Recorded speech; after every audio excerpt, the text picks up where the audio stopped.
It's all covered in today's China Truths. Mass layoffs, hunger, and homelessness are spreading from the glittering business hubs to the far edges of the nation. Under dark overpasses, families huddle against the cold. Former office workers dig through dumpsters for half-eaten buns. Sidewalks once crowded with young professionals are now lined with people holding cardboard signs for food. From Shenzhen's tech towers to Chengdu's bustling markets, desperation is no longer hidden. It's exploding into public view. And today, let's take a closer look at the unemployment, bankruptcy, and poverty crisis in mainland China in 2025. A little more than 10 years ago, China was intoxicated with growth. Skyscrapers shot up like weeds, luxury brands flooded malls, and the Chinese dream promised stability and comfort for a rising middle class. Behind the neon glow, however, the cracks were widening. Local governments drowning in debt, a real estate bubble swelling beyond control, migrant workers trapped in low-paying, unstable jobs, and new graduates facing a shrinking job market. Then came the pandemic. Lockdowns choked small businesses, factories stalled, the once unstoppable property engine sputtered. Tech crackdowns sent shockwaves through private industry. Overnight, the miracle economy became a fragile shell. Factories began firing workers quietly. Entire industrial zones fell silent. Living costs kept climbing while wages froze or vanished. People who once dreamed of owning a home are now sleeping on cardboard. Degree holders fight for gig jobs delivering takeout. White-collar employees live-stream to buy their next meal. On city streets, tents and makeshift shacks are multiplying. Soup kitchen lines stretch for blocks. The system that chased growth at any price is now crumbling in plain sight. Footage slipping past sensors shows grim reality. Sprawling homeless camps under bridges, fights over leftover food, and laid-off workers protesting outside shuttered gates. In one viral clip, a man in Dongguan, once a factory supervisor, sits by a scrap metal fire pit, admitting he hasn't eaten for 2 days.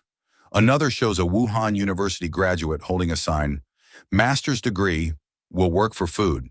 Official numbers admitted youth unemployment at 21% in 2023, before the government abruptly stopped reporting. Unofficially, it's believed to be nearly double. Job fairs are swamped, hundreds competing for a single low-paid position. Industrial parks in Shenzhen and Suzhou stand half-empty. In Hebei and Hunan, rows of unfinished high-rises rot under the sun, abandoned by bankrupt developers. Workers sent home without pay, engineers dismissed by a single text message, middle-class families evicted overnight. Sanitation workers and delivery drivers, once invisible, now live in vans or crowded dorms, clinging to survival in a country they once believed would never let them fall this far. China's streets are being scrubbed clean, not of poverty, but of the poor themselves. In Lanzhou, Fuzhou, and dozens of other cities, local police tear down tarps, dismantle cardboard shelters, and scatter the homeless, who simply regroup a few blocks away. Street vendors clinging to the last scraps of livelihood are chased off corners. Instead of confronting the crisis, authorities double down on censorship and fill state media with feel-good slogans about national rejuvenation. Statistics are polished until they shine. Patrols sweep the homeless into the shadows. In wealthy districts of Shanghai, benches sprout sharp metal spikes to keep anyone from resting, a cold steel reminder of where compassion ranks in the nation's priorities. Far from the skyscrapers, another quiet exodus is underway. Jobless workers are retreating to rural hometowns, pockets empty and futures dim. In Henan and Anhui, already struggling villages now strain under the weight of returning family members who bring more mouths to feed but no income. The government's once trumpeted poverty alleviation victory now feels hollow, replaced by a two-sided reality.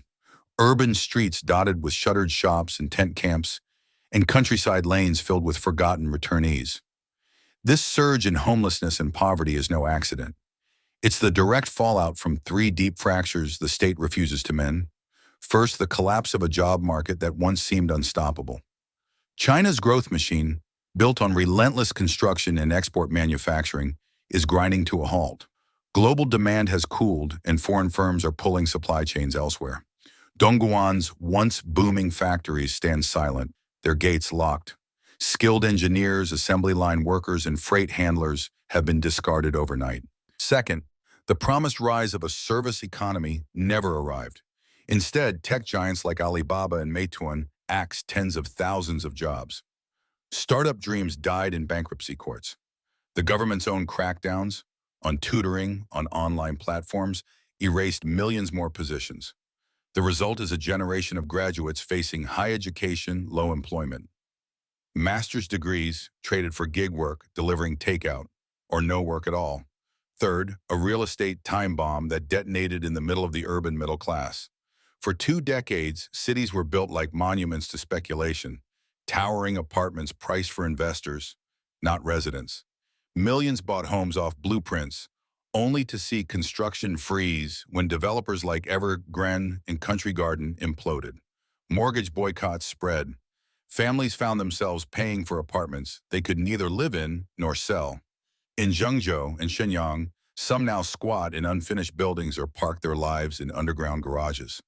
The collapse of housing wealth has stripped away illusions of middle-class security, exposing just how thin China's safety net really is. There's no universal unemployment insurance. Health coverage is threadbare, especially for migrants. And rural pensions are meager. The hukou system still locks millions out of basic city services. Yet perhaps the most dangerous fracture is the government's refusal to admit the scale of the disaster. Words like homeless and layoff vanish from the internet. Official speeches brim with positive energy, while soup kitchen lines grow longer. The truth is edited out of sight, but it is not gone. It's sleeping under bridges, standing in job fair lines, and whispering in the empty factories of a country still pretending nothing is wrong. From Guangzhou's parks to Chengdu's back alleys, benches turn into beds. Graduates clutch resumes alongside pleas for food, and mothers hold cardboard signs in trembling hands. Families once clinging to overpriced apartments are now under bridges or in tent camps beside train tracks. Footage vanishes quickly from the internet, but the reality is everywhere. Children bear the deepest scars, locked out of schools, sent back to struggling villages, growing up hungry and hopeless. Youth pour out their despair online. I studied 16 years, now I sell buns on the street. Therapy is a luxury, suicide rates are rising, and the safety net is paper thin. Older laid-off workers, shunned by employers, slip into illness, debt, and addiction. Desperation breeds exploitation. Fake job offers lead to illegal workshops, prostitution rings, and scam networks. Petty theft and street fights rise not from greed, but from hunger.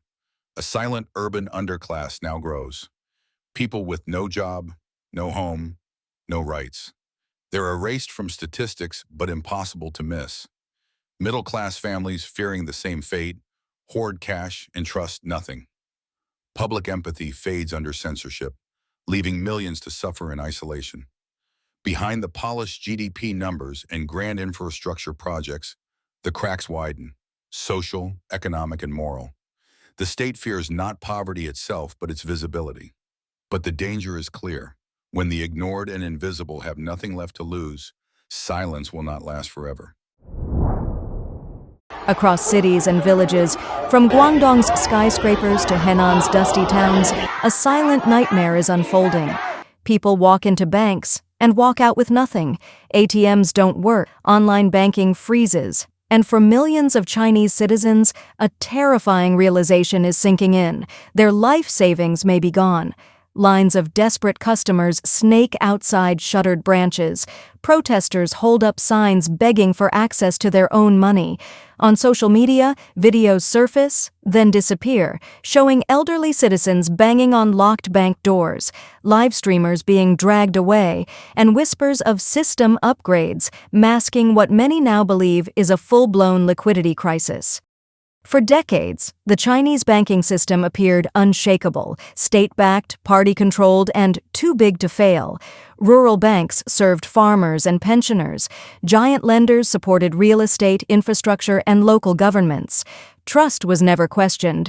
Until now, Behind the facade, a slow collapse has been brewing. Years of reckless lending, shadow banking, and toxic investments in failed property ventures have hollowed out the system from within. Smaller banks in provinces like Henan, Hebei, and Shandong lured depositors with high returns now exposed as unsustainable. As the property bubble burst and debts piled up, cracks became canyons. Authorities tried to plaster over the problem, injecting cash, merging weak banks, censoring bad news, but the dam has broken. Henan's village banks were the first to freeze withdrawals. Officials blamed IT maintenance. Then came silence. Weeks passed. People protested. Some were beaten, some vanished. Still, the withdrawals never resumed. Now the crisis is no longer local. Daily ATM limits have dropped to as low as 300 yuan, around 40 USD. Transfers fail without warning. Balances appear altered. Some accounts are flagged for unusual activity simply for holding over 10,000 yuan. Even fixed deposits are being locked up under vague legal excuses. One viral post from Shenzhen showed a bank notice freezing withdrawals above a certain threshold. The account was banned within hours. Others report similar experiences, but few dare to speak up. The message is clear. China's banking system is no longer untouchable, and for ordinary citizens, what once felt secure now feels like a trap. China's financial meltdown has quietly begun, but no one is allowed to say it. Across China, fear is spreading faster than any official announcement. In the early hours before sunrise, lines form outside bank branches. Desperate citizens, young and old, withdraw small amounts from multiple banks, hoping to avoid triggering suspicion. Some convert their savings into gold, foreign currency, or digital assets, despite Beijing's harsh bans on crypto. And it's not just individuals. Small businesses are suffocating. In Guangdong, factory owners say they can't pay workers or suppliers because bank credit has suddenly been cut off. Construction firms report halted projects as promised loans vanish without a trace. Gig workers complain their payouts are delayed for weeks, even as apps insist the money was already sent. Meanwhile, state media maintains total radio silence. No headlines on CCTV, no emergency statements from the People's Bank of China or the Ministry of Finance. Instead, propaganda channels push messages of unity and trust, while behind the scenes, banks freeze funds without warning or explanation. Whispers flood social media. Is this a trial run of a soft bail-in where citizens absorb the losses? Is it a stealth move to force adoption of a fully surveilled digital yuan? Whatever the reason, the outcome is the same: chaos, confusion, and collapsing trust. A question now echoes across the country. If I can't touch my own money, do I have any rights left? This isn't a random glitch. It's a structural unraveling. Rural banks are crumbling under pressure. Local governments are drowning in hidden debts. And behind the scenes, an invisible network of shadow banks, rural cooperatives, credit unions, high-yield platforms, has been gambling with trillions in savings from migrant workers and retirees. For years, these unregulated institutions promised sky-high returns, but instead of safe investments, the money was funneled into high-risk real estate schemes and failing local government projects. When those bets collapsed, so did the institutions. No safeguards, no accountability, no refunds. It started in Henan, where banks suddenly blocked withdrawals. Authorities dismissed it as isolated, but it wasn't. It was the first crack in a much bigger fracture. China's real estate addiction was always a ticking time bomb. Developers borrowed endlessly, banks lent blindly. Homebuyers poured money into apartments that didn't exist, clinging to the fantasy that prices would rise forever. When giants like Evergrande and Country Garden collapsed, the illusion shattered. Now, ghost towns filled with unfinished buildings stretch across the country. No more loan repayments, no more interest income, no buyers for foreclosed properties. Banks had used these toxic loans as collateral to borrow even more, creating a dangerous financial house of cards. Now, even major city banks are drowning in bad debt. But instead of admitting the truth, Regulators have banned them from publishing real numbers, so banks quietly lock accounts, delay withdrawals, and limit transfers, anything to avoid the appearance of collapse. Please share your thoughts in the comments section below. We will keep reporting on the COVID surge in China, so don't forget to subscribe to our channel and turn on the notification bell to get the latest videos. And thank you for tuning in.